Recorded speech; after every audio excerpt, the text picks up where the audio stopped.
ಶ್ರೀ ರಾಮನವಮಿಯು ಹಿಂದೂ ಧರ್ಮದ ಪ್ರಮುಖ ಹಬ್ಬಗಳಲ್ಲಿ ಒಂದಾಗಿದೆ. ಇದು ಚೈತ್ರ ಮಾಸದ ಶುಕ್ಲ ಪಕ್ಷದ 9ನೇ ದಿನದಂದು ಆಚರಿಸಲಾಗುತ್ತದೆ. ಈ ದಿನವು ಭಗವಾನ್ ವಿಷ್ಣುವಿನ 7ನೇ ಅವತಾರವಾದ ಶ್ರೀರಾಮನ ಜನ್ಮ ದಿನವನ್ನು ಸೂಚಿಸುತ್ತದೆ. ರಾಮನವಮಿ ಕೇವಲ ಒಂದು ಐತಿಹಾಸಿಕ ಘಟನೆಯ ಆಚರಣೆಯಲ್ಲ, ಇದು ನೈತಿಕತೆ, ಧರ್ಮ ಮತ್ತು ಆದರ್ಶ ಜೀವನದ ಬಗ್ಗೆ ಆಳವಾದ ಆಧ್ಯಾತ್ಮಿಕ ಮತ್ತು ತಾತ್ವಿಕ ಅರ್ಥವನ್ನು ಹೊಂದಿದೆ. ಪುರಾಣಗಳ ಪ್ರಕಾರ ತ್ರೇತಾಯುಗದಲ್ಲಿ ಅಯೋಧ್ಯೆಯ ರಾಜ ದಶರಥನಿಗೆ ದೀರ್ಘಕಾಲದವರೆಗೆ ಸಂತಾನವಿರಲಿಲ್ಲ.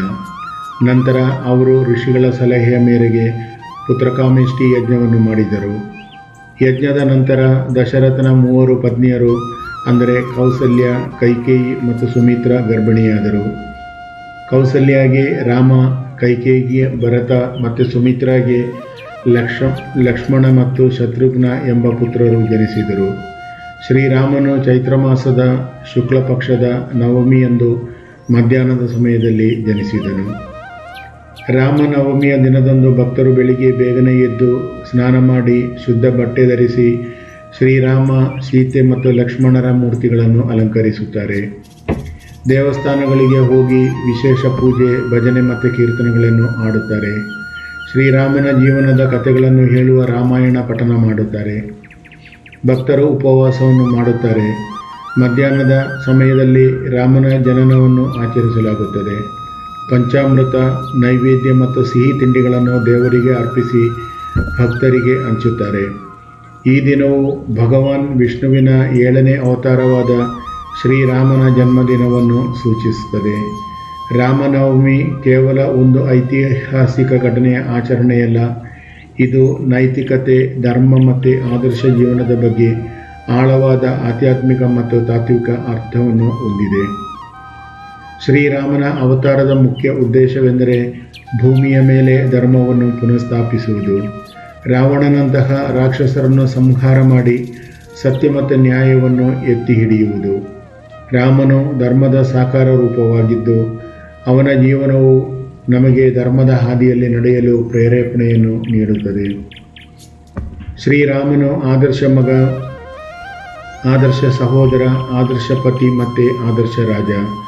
ಅವನ ಜೀವನವು ನಮಗೆ ನೈತಿಕತೆ, ಕರ್ತವ್ಯನಿಷ್ಠೆ, ತಾಳ್ಮೆ, ಸತ್ಯ ಮತ್ತು ನ್ಯಾಯದ ಮಹತ್ವವನ್ನು ಕಲಿಸುತ್ತದೆ. ರಾಮನವಮಿಯ ದಿನದಂದು ನಾವು ಅವನ ಜೀವನದ ಮೌಲ್ಯಗಳನ್ನು ಅಳವಡಿಸಿಕೊಳ್ಳಲು ಪ್ರಯತ್ನಿಸಬೇಕು. ರಾಮಾಯಣವು ಸತ್ಯ ಮತ್ತು ನ್ಯಾಯದ ಅಂತಿಮ ವಿಜಯದ ಕಥೆಯಾಗಿದೆ. ರಾಮನು ರಾವಣನನ್ನು ಸಂಹಾರ ಮಾಡಿ ಸತ್ಯ ಮತ್ತು ನ್ಯಾಯವನ್ನು ಎತ್ತಿ ಹಿಡಿದನು. ರಾಮನವಮಿಯ ದಿನದಂದು ನಾವು ಸತ್ಯ ಮತ್ತು ನ್ಯಾಯದ ಹಾದಿಯಲ್ಲಿ ನಡೆಯಲು ಶಪಥ ಮಾಡಬೇಕು. ರಾಮನವಮಿಯ ಆಚರಣೆಯ ಆಧ್ಯಾತ್ಮಿಕ ಬೆಳವಣಿಗೆಗೆ ಸಹಾಯ ಮಾಡುತ್ತದೆ.